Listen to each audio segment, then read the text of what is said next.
మీరు కరీంనగర్లో ఉంటే కొన్ని మస్ట్ విజిట్ గణపతి మండపాలు చెప్తా, తప్పకుండా దర్శించుకోండి. First the cave theme Ganesh. ఇక్కడ ఉన్న గణపతిని దర్శించుకోవాలంటే కేవ్ లోపల నుండి వెళ్లాల్సి ఉంటది. చాలా రియలిస్టిక్ గా అయితే చేశారు ఈ కేవ్ ని.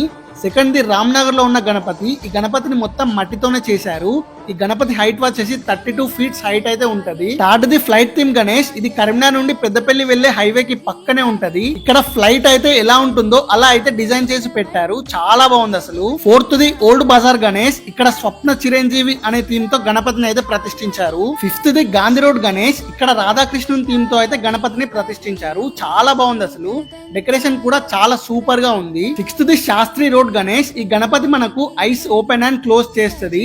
రియల్ గా చూస్తే ఆ ఫీలింగ్ అయితే నెక్స్ట్ లెవెల్ లో ఉంది. Seventh the chemistry Bhavan Ganesh. ఇక్కడ వీళ్ళైతే విష్ణుమూర్తి డిజైన్ తో ఒక గణపతిని అయితే పెట్టారు. చాలా బాగుంది అసలు. ఎయిత్ ది సిద్ధార్థ్ స్కూల్ దగ్గర ఛాలెంజ్ యూత్ వాళ్ళు అందరూ దేవుళ్ళు ఉండేలాగా ఒక విగ్రహాన్ని అయితే డిజైన్ చేపించి పెట్టారు. Ninth the Chaitanyapuri Ganesh. రాధాకృష్ణుని థీమ్ తో ఉంటుంది గణపతి. ఈ గణపతిని అయితే ఛత్తీస్గఢ్ నుండి తెప్పించారంట. చాలా బాగుంది అసలు. మీరు కరీంనగర్ లో ఉంటే నేను చెప్పిన ఈ గణపతి మండపాలను అయితే తప్పకుండా దర్శించుకోండి.